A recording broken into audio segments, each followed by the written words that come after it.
성경탐구 40일의 이제 마지막 부분 이제 나누려고 합니다. 제 10강이고요.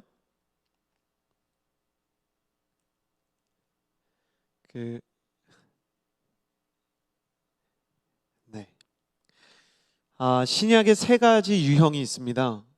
신약의 세 가지 유형이 있는데 2주 전에 나누었던 복음서, 그리고 지난주에 우리 존경하는 오영교 전사님 나눠주신 그 사도행전 선교시대에 대한 게 있죠.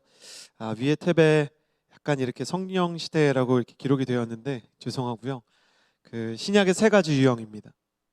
신약의 세 가지 유형, 첫 번째는 복음서, 두 번째는 역사서, 세 번째는 서신서인데 이제 복음서와 역사서를 넘어서 서신서에 대한 메시지를 나누려고 합니다. 서신서는 편지라는 이야기죠. 저희가 이제 카카오톡 쓰고 스마트폰을 쓰면서 서신서 편지에 대한 그 향수가 좀 옅어져가는 시대인 것 같아요. 근데 저한테는 참 기억에 남는 편지가 있습니다. 여러분에게는 기억에 남는 편지가 있습니까? 저는 있어요. 저희 가족들이 모두 다 그 캐나다에 이민가 있는 상태에서 제가 이제 군대에 입대하게 되었습니다. 제가 입대를 하고 나서 자대에 배치가 됐을 때 군대를 다녀오시지 않은 분들은 잘 모르시겠지만 이제 훈련소 기간이 있고요. 훈련소 기간을 거쳐서 실제로 복무하게 되는 자대, 전국에 있는 군 부대로 배치가 되거든요. 군 부대에 들어가게 되면 이제 군 부대에서 본격적으로 편지를 받게 됩니다. 저희 때는 여러 가지 그 상황상 훈련소에서는 편지를 받을 수가 없는 상황이었어요. 그런데 저에게는 편지가 사실 안 올 거라고 생각을 했었어요. 왜냐하면 가족들이 다 캐나다에 가 있기 때문에. 그런데 제가 섬겼던 현재 강동 온누리교회, 제가 처음 사역을 시작했던 그 당시에는 건대 온누리교회가 있었는데 거기서 청년 리더십들이 저에게 편지를 이렇게 굉장히 많이 작성해서 마음을 담아서 보내주셨어요. 우리 전도사님 군 복무 잘하시라고. 제가 27살에 이제 군 복무를 시작했었거든요. 근데 그 편지를 받고 창피한 이야기지만 얼마나 눈물이 많이 났는지 몰라요. 그 눈물이 너무너무 많이 났던 것은 나를 신앙으로 격려해주는 동역자들이 있구나, 나를 예수님의 마음으로 응원해주는 분들이 계시구나, 나를 위해서 기도해 주시고 나를 기억해 주시는 분들이 있구나. 근데 그 편지의 감동이 단순히 위로받고 격려받는 것을 넘어서 하나님께서 저에게 주시는 격려로 느껴지기 시작했고요. 군 생활에서 저도 누군가에게 그리스도의 편지가 되기 위해서 애쓰는 계기가 되었던 것 같습니다. 여러분의 인생도요, 누군가에게 그리스도의 편지가 되는 아름다운 인생 되시기를 주님의 이름으로 축복합니다.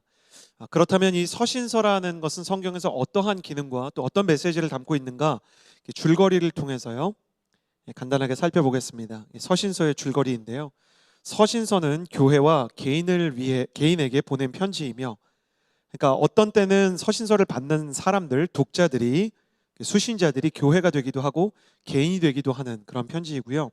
믿음을 격려하고 신앙을 지도하기 위한 것이다. 여러분, 믿음을 격려한다는 표현 기억해 주시겠어요? 여러분, 교재 126페이지에 믿음을 격려한다는 그 표현이 있고요, 신앙생활을 지도한다는 표현이 있어요. 믿음을 격려한다는 것은 우리의 그 신앙생활과 믿음의 여정 속에서 우리가 죄나 연약함이나 고난이나 관계의 갈등으로 인해서 연약해지고 힘들어질 때가 있겠죠. 저도 이번 주에도 이렇게 시작하면서 청년 리더십이랑 신앙이 연약해지는 것에 대해서 대화를 나누고, 오늘도 한 형제와 신앙의 시험에 대해서 나눴는데, 우리가 섬기는 예수 그리스도는 너무나 아름답고 위대하신 분이시지만 예수 그리스도를 섬기는 인간인 우리 자신이 너무 연약할 때가 있죠. 그 사람들에게 힘을 주고 그들에게 영적인 양분을 공급해 주는 것이 믿음을 격려하는 것입니다. 그리고 신앙을 지도하기 위한 것이다. 신앙을 지도한다는 것은 영적인 진리들을 알려주는 것이죠. 그러니까 우리가 힘이 없어서가 아니라 예수님이 누구이신지를 모를 때, 그리고 복음이 어떤 것인지를 우리가 깨닫지 못하고 이해하지 못하고 있을 때, 지금 우리가 성경탐구 40일을 하는 것처럼 서신서도 초대 기독교인들에게 예수 그리스도의 십자가를 믿는다는 것이 무엇인지, 왜 예수님의 십자가가 필요했는지, 그리고 우리가 어떻게 살아야 하는지에 대해서 명확한 지침을 주고 영적으로 성장하게 하는 역할을 하게 되었죠. 그래서 이 서신서를 받은 초대 교회는 서신서의 내용에 따라 연약해진 믿음의 격려를 받기도 하고, 그리고 무지하고 혼란이 많은 이 교회 생활과 신앙 생활의 성숙과 성장을 도모하게 되었던 것입니다. 이 신약의 서신서를 나누면서 무엇보다 먼저 보게 되는 서신서는요, 역시 바울 서신입니다. 바울 서신에는 세 종류가 있어요. 첫 번째는 초기 서신이 있고요, 두 번째는 옥중 서신이 있고, 세 번째는 목회 서신이 있습니다. 신학적으로 초기 서신이라고 부르는 이 서신서는 때로는 교회를 위한 서신이라고도 불려져요. 왜냐하면 초기 서신들은 대부분 특정 인들, 개인에게 보낸 편지가 아니라 바울이 자신이 설립하거나 혹은 자신이 목회적으로 돌보아야 하는 교회들에게 서신서를 보낸 거죠. 만약에 사도 바울이 지금도 살아있어서 그냥 가정하는 겁니다. 우리 교회 성도님들을 격려하기 위해서, 또 영적인 진리를 나누기 위해서 서신을 쓴다면 우리 교회는 온누리 교회니까 이제 온누리 서신이라는 게 있었을 거예요. 그래서 초기 서신은 교회를 위한 서신이라고도 불린다. 옥중 서신은 사도 바울이 감옥에 갇힌 상태에서 감옥에 갇히지 않은 성도들에게 보낸 편지입니다. 그리고 목회 서신은요, 교회에게 쓴 편지가 아니라 이 개인을 위해서 쓴 편지입니다. 그러면 사도 바울의 초기 서신과 옥중 서신 그리고 목회 서신은 어떠한 내용을 담고 있는지 살펴보려고 합니다. 바울의 초기 서신은 이제 4권의 성경을 얘기할 수 있어요. 크게 분류하면 4권이고요. 디테일하게 이야기하면 6권입니다. 갈라디아서, 데살로니가 전후서, 고린도 전후서, 로마서인데요. 갈라디아서, 데살로니가 서신, 또 고린도 서신, 로마서 서신 이렇게 4개로 볼 수도 있고, 데살로니가 전후서와 고린도 전후서가 있으니까 총 6권으로도 볼 수 있는데, 전후서를 하나로 묶어서 말씀을 드리도록 하겠습니다. 그런데 우리가 사도행전이 끝나고 나면 바로 나오는 서신서는 로마서인데 왜 갈라디아서를 가장 목사님 먼저 이야기하십니까? 이렇게 생각하실 수 있을 것 같아요. 126페이지에 보면 바울 서신이 시대별로 이렇게 쭉 적혀 있습니다. 갈라디아서, 데살로니가 전후서, 고린도 전후서, 로마서 이렇게 돼 있죠. 시대별로 지금 나열을 하는 것입니다. 그래서 바울 서신을 좀 이해하기 쉽도록요, 시대별로 얘기를 하려고 합니다. 바울이 첫 번째로 쓴 서신으로 여겨지는 서신은요, 거의 신학계에서 논란의 여지 없이 갈라디아서를 뽑습니다. 성경에 직접적인 연대가 써 있지 않지만 이 갈라디아서의 필체와 문체, 그리고 사도 바울이 그 앞뒤에 서술해 놓은 사건들로 보아서 가장 먼저 적혀진 서신서가 갈라디아서였을 것으로 봅니다. 사도 바울은 편지를 쓴 거죠. 서신이라는 것은.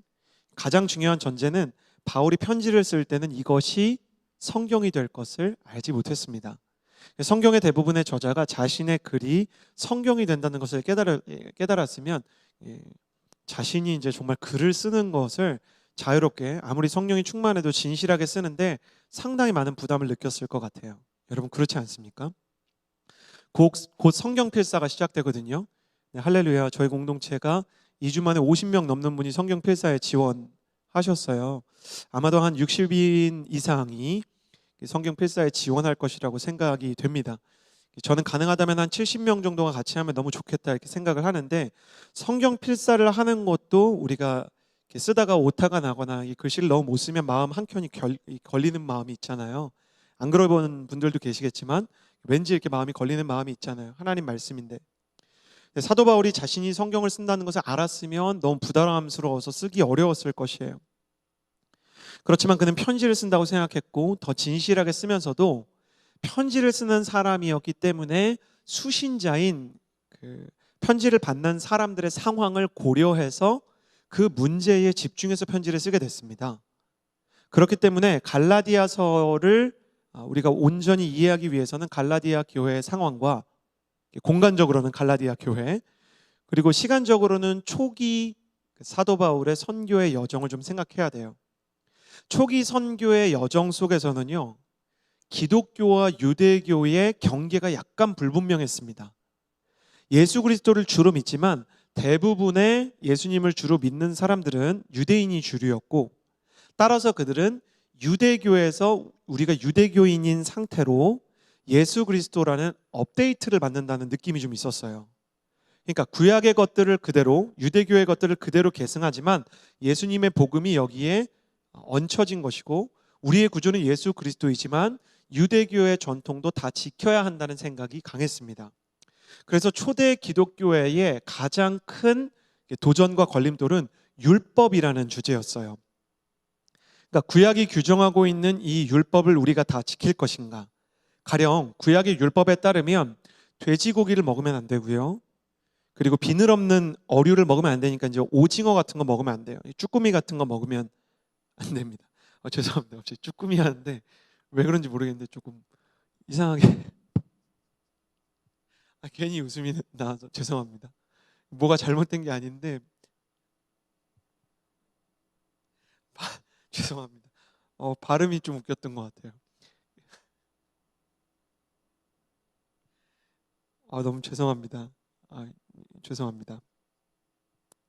어류가 비늘이 없는 것을 먹으면 안 되고요. 여러 가지 이제 율법에 제한들이 있었어요. 음식에 대한 것도 있고요, 절기에 대한 것도 있고, 그러니까 안식일에 대한 것, 그리고 할례에 대한 것들이 있었죠. 이런 것들로부터 우리가 완전히 완전히 자유롭게 되었다라는 이야기를 하려고 사도 바울이 이제는 율법에서 규정하던 것으로 구원을 받는 시대를 넘어서 예수 그리스도의 복음을 통해서만 구원을 받는다라고 선언하는 것이 바로 갈라디아서입니다. 더 이상 종의 멍에를 지지 말고 율법이나 행위로 구원받으려고 하지 말고 우리의 마음을 그리스도께 맞추어서 예수 그리스도를 믿는 믿음 안에서 그 유명한 성령의 열매를 맺으면서 사는 것이다. 성령의 열매가 나오고요, 복음으로 자유해진다. 자유에 대한 이야기가 많이 나와서 자유의 대헌장이다 라는 별명을 가지고 있는 성경입니다. 채팅으로 한번 써주시겠어요? 갈라디아서는 자유의 대헌장이다. 이렇게 써주시면 되겠습니다. 데살로니가 전후서가 있습니다. 데살로니가 전서가 있고요, 데살로니가 후서가 있는데 약간 온도차는 있지만 같은 주제를 다뤄요. 그것은 뭐냐면 종말과 천국의 소망입니다. 그림이 굉장히 잘 표현하고 있는데, 이제 예수님께서 천사와 함께 오실 때 우리가 예수님을 다시 모시게 되는 것이죠. 데살로니가의 사도 바울이 복음을 전하러 갔을 때요, 그곳에 심각한 핍박이 닥쳐오기 시작합니다. 심각한 핍박이 닥쳐오기 시작하고요, 역사가들과 신학자들의 고증에 따르면 3분의 1이 목숨을 잃게 됩니다. 그런데 사도행전을 읽어보면 바울과 디모데가 데살로니가 지역에 복음을 전파하러 갔다가 핍박이 있어서 그들은 다른 지역으로 피신을 한 이후였어요. 그리고 디모데를 다시 데살로니가로 보냈을 때, 이거는 이제 신학자들의 추정이고 제가 이제 신학자들의 추정을 인용하는 겁니다. 사도 바울은 아마도 이 교회가 핍박으로 인해서 풍비박산이 났거나 해체됐을 것이라고 생각했던 것 같아요. 왜냐하면 데살로니가 교회의 교인들의 3분의 1이 목숨을 잃은 상황이거든요.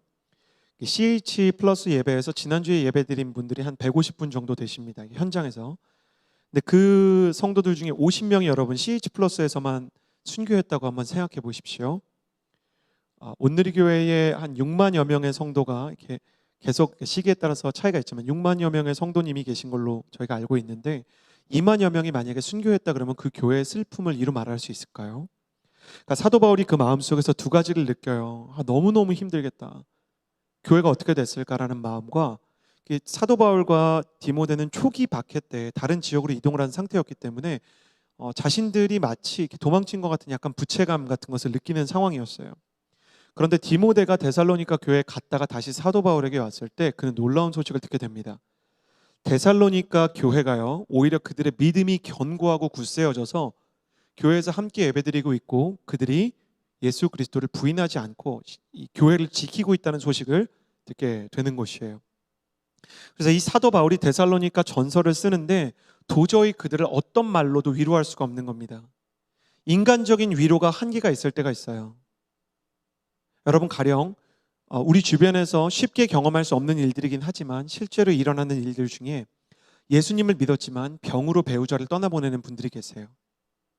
예수님을 믿었지만 사고로 자녀들을 떠나보내는 분들이 계세요. 우리가 그분들을 우리의 경험 안에서 무엇으로 위로할 수 있겠어요? 근데 사도 바울이 하나님 앞에 늘 기도하는 사람으로서, 또 성령의 감동 속에서 서신서를 보내는 사람으로서, 그가 데살로니가 전서의 모든 장에서 무엇으로 그들을 위로하기 시작하냐면 예수님께서 다시 오실 것이고 그때 우리가 모두 그들을 다시 만나게 될 것이라는 확신을 가지게 됩니다. 여러분, 장례식장에 가면 정말 천국에 대해서 생각하게 되거든요. 저는 목회자이기 때문에 젊은 나이지만 장례식장을 다른 분들보다 조금 더 많이 가야 하는 그 상황 속에서 자라났었어요. 그래서 10년 동안 온누리 교회에서 섬기면서 장례식장에 갈 때마다 어쩌면 좀 준비된 소천도 만나게 됐지만, 그러니까 부모님께서 이제 떠날 때가 되셔서 자녀들이 좀 마음의 준비를 한 상태에서 떠나는 경우도 보았지만, 준비가 안 된 상태의 안타까운 이별을 보게 되었어요. 그런데 제가 아직도 기억나는 것이, 준비가 안 된 상태에서 아버님을 좀 이른 나이에 떠나보내야 되는 어떤 형제님이 계셨어요. 근데 그 형제님의 그 빈소를 찾게 되었을 때, 형제님의 이제 아버님의 빈소죠. 아버님의 빈소를 찾게 되었을 때, 그 헌화하는 그 장례식장에 이 형제님이 그런 글을 직접 써놓으신 게, 직접 펜으로 써놓으신, 붓으로 써놓으신 글씨가 있었어요. 사랑하는 아버님의 동역자 여러분, 울지 마십시오. 우리 아버님은 믿음의 선한 싸움을 싸우고 하나님 품에 계십니다. 그 글을 쓰기에 그 형제님은 너무 어렸어요. 20대 이제 초반이셨기 때문에 사실 경제적으로나 또 진로에 있어서나 여러 가지 문제에 있어서 참 자유로울 수 없는, 마음의 두려움을 품을 수 있는 곳이었지만, 정말로 예수님의 그 천국을 확신하는 그 모습을 통해서 사실 천국의 소망이 어찌 보면 너무 큰 절망 속에서 얼마나 큰 위로를, 또 용기를 줄 수 있는지를 생각하게 되었어요. 또 한 교역자는 안타까운 그 아이의 질병으로 아이를 일찍 떠나야 보내야 됐어요. 마지막 인사를 할 때 슬프고 아픈 것은 당연하지만, 저는 사실 저희 가족은 이 일을 통해서 더 큰 믿음을 가지게 되었다라고 이야기하는 것이 기억이 납니다.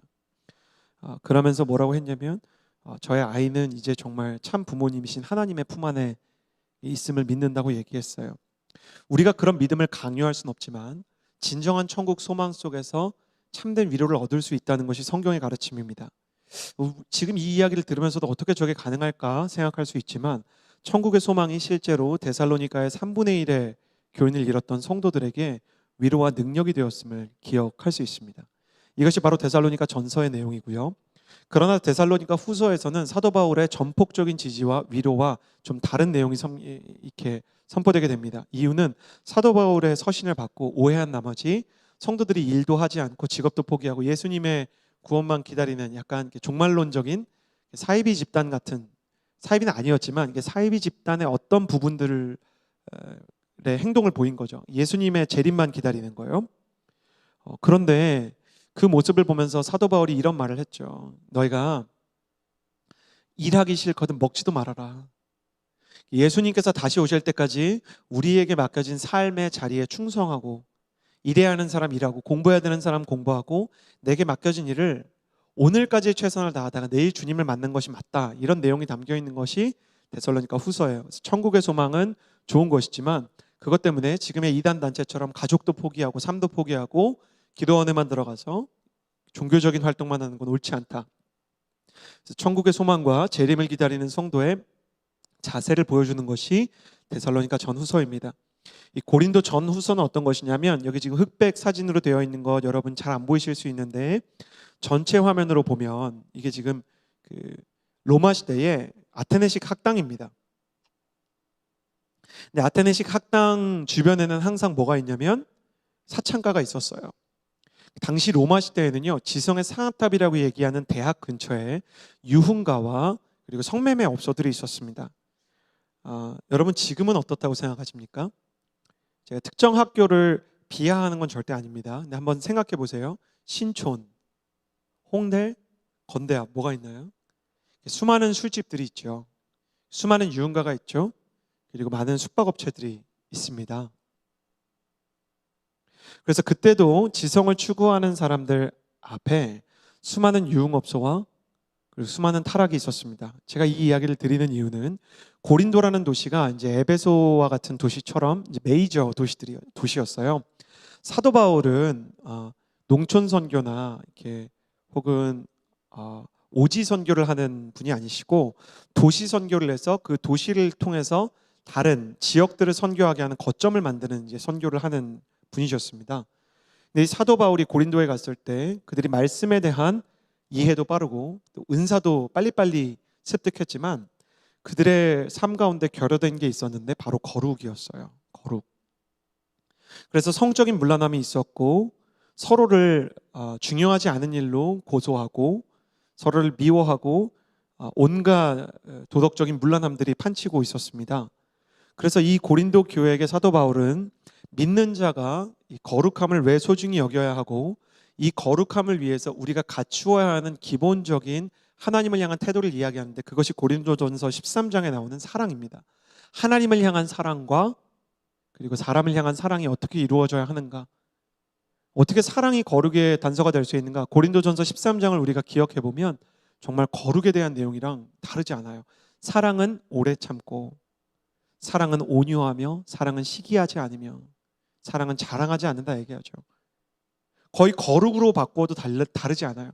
거룩은 오래 참고, 거룩은 온유하며, 거룩은 시기하지 않고, 거룩은 자랑하지 않는다.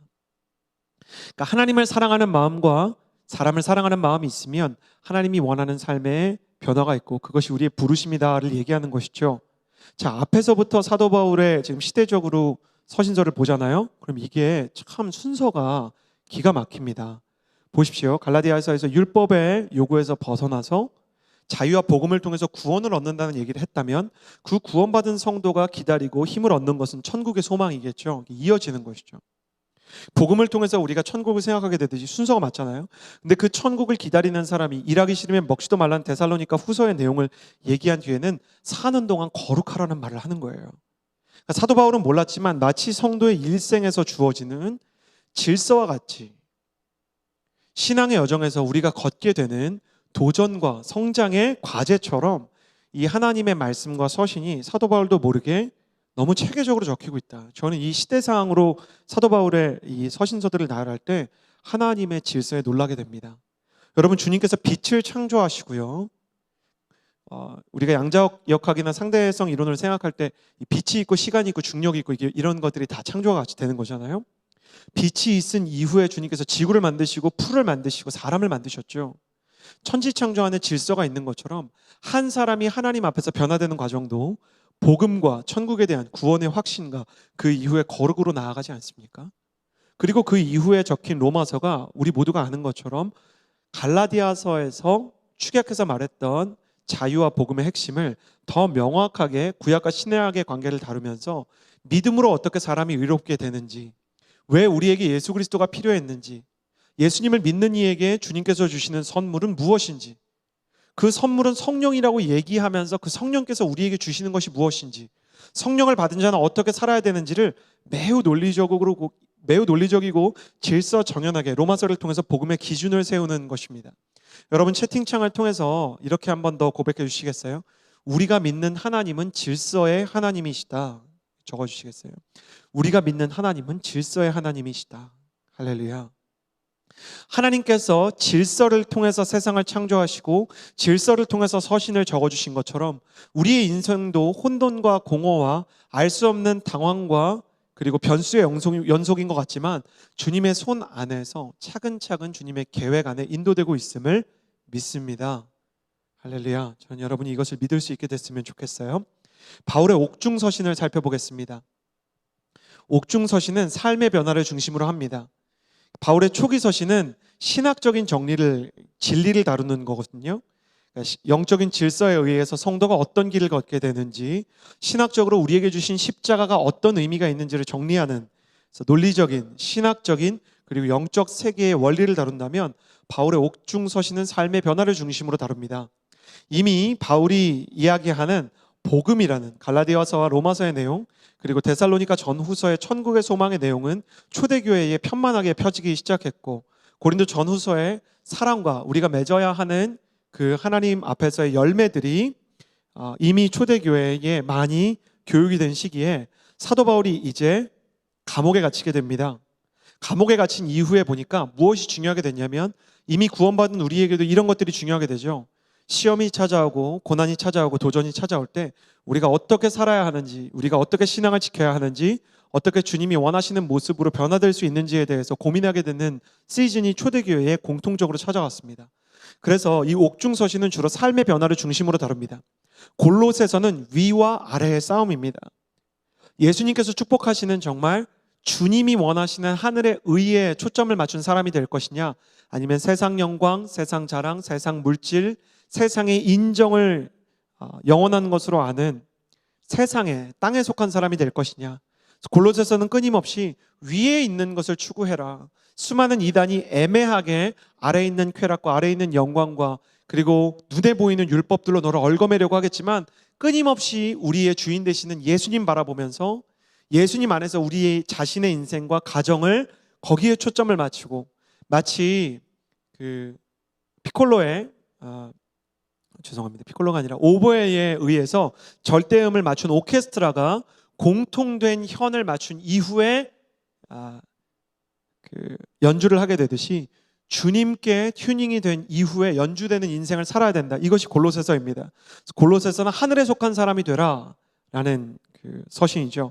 이 골로새서의 확장판, 완성판이라고 불리는 에베소서는 거의 같은 내용을 다루는데, 이는 골로새 교회와 에베소 교회가 비슷한 영지주의 이단에 대해서는 요한 1, 2, 3서 때 다시 다루겠습니다.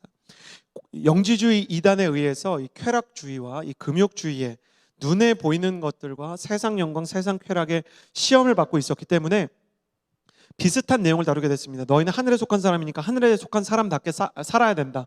그러면서 에베소서의 확장판으로 영적 전쟁에 대한 내용이 나오는데, 그 유명한 구원의 투구, 의의 흉배, 진리의 허리띠, 평안의 복음의 신, 성령의 검, 믿음의 방패를 너희가 착용하고 살아야 된다. 자, 에베소서는 영적 전쟁의 승리를 이야기하는 성경입니다. 우리는 하늘에 속한 사람들로서 우리에게 부딪히는 영적인 전쟁들에 싸워 이겨야 한다. 이것이 골로새서와 에베소서의 내용입니다. 이 골로새서와 에베소서의 내용을 볼 때 골로새서와 에베소서는 특별히 교회를 위한 서신이라는 이미지가 강합니다. 공동체가 하나가 되어서 하늘에 속한 사람이 되고 함께 하늘을 추구하고 함께 영적 전쟁의 승리를 도모하는 공동체, 교회는 그런 모임이 되어야 한다. 그래서 교회를 위한 메시지도 같이 담고 있어요. 그래서 어떤 교회가 정말 좋은 교회인가 생각할 때 에베소서를 가장 많이 읽게 되고요. 그리고 하나 되어서 주님과 함께 영적 전쟁에서 승리해야 된다라는 내용을 많이 담고 있는 것이라고 생각할 수 있습니다. 빌립보서는요, 이 교회에 대한 이제 서신, 옥중 서신 중에 사도 바울의 인정과 격려가 가장 많이 들어가 있습니다. 목회자들도 성도들에게 위로를 많이 받거든요. 사도 바울도 목회하던 교회 중에 빌립보서를 기록하였던 빌립보 교회에게 굉장히 많이 위로를 받았던 것 같아요. 믿음의 위로가 되고 격려가 되었다는 표현을 많이 씁니다. 너희가 나의 기쁨이다. 기쁨이란 단어가 가장 많이 나오는데 문제가 딱 하나 있었어요. 그래서 유오디아와 순두계라는 분이 있었어요. 유오디아 집사님, 순두계 집사님, 이 두 명의 이제 평신도 리더가 이제 싸움이 좀 있었어요. 그래서 나는 유오디아의 편이야, 나는 순두계 편이야. 그래서 너희가 싸우지 말고 너희가 하나 돼야 한다. 응? 그러면서 아무것도 염려하거나 다투지 말고 모든 일에 기도와 간구로 구할 것을 하나님께 구하면 모든 평강과 지각에 뛰어나신 하나님께서 너희 마음과 생각을 지켜주시고 이 교회를 인도해 주실 거다. 나눠지지 마라. 기쁨과 함께 기도하면서 하나가 돼야 된다라는 메시지를 나누는 것이 빌립보서입니다. 빌레몬서는 한 장짜리 서신서이죠. 그 오네시모라는 종이 빌레몬이라는 사람의 그 지배에서 컨트롤을 받다가 종인데, 오네시모가 이제 탈출을 했어요. 이 오네시모가 우연히 바울을 만나게 돼서 그리스도인이 됐습니다. 그리고 나서 참 대단한 결정을 하는데, 내가 도망쳤던 주인에게 다시 돌아가겠다고 얘기하는 거예요. 그때 오네시모에게 빈손으로 바울이 빌레몬에게 가라 이렇게 얘기하지 않고 돌아가는 오네시모에게 쥐어주었던 서신이 바로 빌레몬서입니다. 이 빌레몬서의 내용은 뭐냐면, 오네시모를 내가 복음 안에서 만났는데, 이게 또 놀라운 게 이 편지를 받는 빌레몬이 또 바울의 제자였어요. 그러니까 빌레몬, 당신이 나를 통해서 복음을 받은 것처럼 이 사람이 지금 탈주한 죄인이지만, 여러분 추노라는 영화 보셨어요? 이 추노꾼들이 로마에도 있었습니다. 그래서 도망친 노비가 있으면 전시에 탈영을 한 병사는 군사 재판에서 대부분의 나라에서 사형이듯이, 그 당시 로마법에 의하면 주인의 슬하에서 벗어나서 도망친 노예는 사형이었는데 그를 용서해 주라는 내용이에요. 그가 복음에서 이제 우리와 같은 형제가 됐으니까 그를 너무 종으로 생각하지 말고 그를 우리 형제처럼 받아주라. 그래서 한 영혼을 향한 사도 바울의 마음과 용서에 대한 메시지를 담고 있는 것이 빌레몬서입니다. 바울이 가장 마지막에 적은 서신이 바로 이 목회 서신 디도서와 디모데 전후서인데, 사도 바울의 복음의 정수라고 불리는 로마서 16장에 여러분 혹시 뭐가 있는지 아십니까? 로마서가 16장까지 있거든요. 근데 마지막 16장에 보면 사람 명단이 나와요. 여러분, 사람 명단이 그 복음의 정수의 가장 마지막에 있다는 것, 사도 바울 입장에서는 그냥 고마운 사람들을 어쩌면 성령의 감동 속에서 성령께서 그도 알지 못하게 이걸 써야겠다 그래서 쓰게 하신 거겠지만, 신학적으로 그 서신을 다시 보는 우리 세대에서 하나님께서 왜 명단에 나열을 하게 하셨는가? 이유는 간단하죠. 복음의 완성이 사람이기 때문입니다. 사람이 복음을 받아야 구원이 일어나고, 사람이 하나님 앞에 서야만 하나님의 복음에 열매가 있는 것입니다. 사도 바울은 그의 서신서에서 수없이 반복하기를, 나의 면류관은 내가 하나님 앞에 가서 자랑할 수 있는 것은 내가 복음을 전해서 예수님 믿게 된 사람들 뿐이다. 주님께 내가 말할 수 있는 것은 이 사람들에게 복음을 전했습니다 밖에 없습니다. 이렇게 얘기하지 않았습니까? 근데 사도 바울은 로마서처럼요, 마지막 그의 일생에 있어서도 사람 중심으로 그의 사역을 맺게 돼요. 사도 바울이 정말 한 영혼을 소중히 여기고 사람을 소중히 여겼는가? 제가 볼 때 바울에게는 사람보다 선교가 중요했어요. 사람보다 사명이 중요했어요. 사람보다 비전이 중요했어요. 그것도 맞죠. 어떤 면에서 선교가 중요하고 하나님의 사명을 향해서 나아가야 되죠. 근데 그 사명과 선교에 대한 열심이 지나친 나머지 연약한 사람들 다 버리고, 부상병이 나타나면 그냥 너는 하나님의 뜻에 합당하지 않아, 그리고 얄짤없이 내팽겨쳤던 것이 또 바울입니다. 어떤 위대한 영적 지도자였던 이 목사님이 저희 후학들에게 이제 이야기를 해주시는데, 60이 넘어서 이제 배운 것 중에 하나가 성도님들이 참 소중하고 성도님들을 기다려줘야 된다는 걸 늦게 배우셨다는 거예요. 너무너무 하나님 앞에서 충성한 분이셨어요. 누가 뭐래도 너무 많은 희생을 감수한 분이셨어요. 누구도 그분을 폄하하거나 또 그분의 하나님을 향한 충성심을 의심하지 않았어요. 그러나 그분의 말씀이 너무너무 가슴에 와닿았던 것은, 하나님을 너무 사랑하고 선교와 사역과 사명을 완수해야 된다는 그 열심 때문에 때로는 사람이 마음 상하는 거 그냥 어쩔 수 없는 것으로 치부하고 넘어간 때가 많았다는 거예요. 물론 사람을 섬기려고 해도 어쩔 수 없이 상처를 받을 수 있지만, 내가 잘못해놓고도 합리화한 때가 얼마나 많았는지 모른다는 말을 이렇게 하실 때 후배로서 얼마나 큰 이제 부끄러움과 그리고 연약함을 느끼게 됐는지 모릅니다. 너무 위로가 되고 감동이 되는 건, 하나님께서 그 누구보다 일 중심이었고 미션 오리엔티드, 사명 중심이었던 사도 바울이 마지막에 남긴 서신이 사람을 위한 것이라는 거예요. 디도서와 디모데 전후서는 앞에 있는 성경과 다르죠. 골로새서, 에베소서 이런 건 이제 골로새 교회, 에베소 교회한테 보낸 건데, 디도는 디도 교회가 아니고 디도라는 사람입니다. 디모데는 역시 디모데 교회가 아니라 디모데라는 사람이죠. 디도는 동역자였던 사도 바울의 동역자를 위한 서신이고요. 디모데는 그의 이제 후임자, 에베소 교회의 담임 목사님이 된, 사도 바울이 세웠던 교회 중에 가장 기쁨을 많이 느꼈던 교회, 사도 바울을 가장 많이 위로했던 교회가 빌립보 교회라면, 사도 바울이 세운 교회 중에 가장 성숙하고 하나님의 뜻에 선교의 전초기지가 되었던 곳이 또한 에베소 교회입니다. 이 에베소 교회의 지도자가 되었던 디모데에게 사도 바울이 어떻게 목회를 해야 되는지에 대해서 알려주는, 네가 하나님을 이렇게 섬겼으면 좋겠다, 이렇게 바톤을 터치해 주는 것처럼 그를 위해서 따뜻한 사랑으로 격려해 주었던 서신이 디모데 전후서입니다. 하나님의 사람은 영적인 원리를 깨닫고 삶에 대한 실제적인 변화를 거쳐서 사람을 남긴다, 이렇게 생각하시면 좋을 것 같아요. 사도 바울이 초기에 신학적인 정리를 통해서 하나님에 대해서 알고 스스로의 영성의 기초와 관리에 치중하였다면, 이내 그는 삶의 변화와 사람들의 변화를 이끄는 실제적인 목회의 리더가 되었고, 그 이후에는 사람을 남기는 하나님의 사람이 되었다, 이렇게 생각하시면 사도 바울의 서신을 이해할 수 있는 것 같습니다. 자, 여러분이 기다리시던 퀴즈로 넘어가도록 하겠습니다. 퀴즈 첫 번째, 큰 박해와 환란으로 많은 성도들이 목숨을 잃은 상황에서, 제가 아까 말씀드렸죠, 신학자들에 따라 최대 3분의 1까지 생명을 잃었을 것이다 라고 추정하는 교회가 있다고, 주님의 재림과 종말에 대해서 서술하면서 주님의 강림하실 때로 위로를 하고, 또 주님께서 다시 오실 때까지 일하기 싫으면 먹지도 말라라고 얘기했던 서신은 무엇인가? 뭐뭐뭐 전후서. 네, 맞춰주신 분에게 저희가 상품을 드리도록 하겠습니다. 이번 주 마지막 강의이기 때문에 여러분, 퀴즈가 4개밖에 안 남았어요. 첫 번째 퀴즈예요. 포인트를 저희가 산정해서요, 이미 맞추신 분들 중에서도 1등, 2등, 3등 선정해서 선물 드리도록 하겠습니다. 와, 장수현 자매님은 항상 좀 빠른 것 같아요. 김승현 형제님인가요? 형제님도 될 수 있을 것 같아요. 형제님이신 것 같아요. 김승현 형제님도 빠르시고요, 김소영 자매님도 빠르네요. 예, 엄청 빠르십니다. 바울이 마지막 서신으로 목회자인 제자에게 남긴 서신은 두 번째 퀴즈입니다.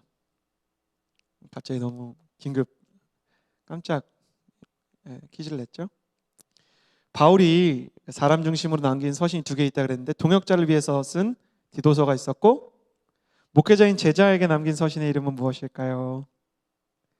네, 맞춰주신 분에게 역시 저희가 선물을 드리겠습니다. 네, 장수현 자매님 데살로니가 전후서 정답이고, 김승현 형제님 역시 정답, 최하연 순장님 정답이십니다. 네, 근데 장수현 자매님 또 가장 빨리 쓰셨어요. 여러분 빨리 쓰세요. 이분들 중에 받은 분 계실 것 같아요, 제 생각에. 만약에 데살로니가 전후서 마친 분 3분인데 이분 다 받으셨다면 이 3분은 포인트만 드리도록 하겠습니다. 근데 지금 아마 쓰셔도, 네, 데살로니가 전서 쓰시는 분도 계시군요. 네, 저희가 선정해 드릴게요. 쉬는 시간에 잠시 쉬는 시간 가지고 곧 다시 돌아오겠습니다. 감사합니다.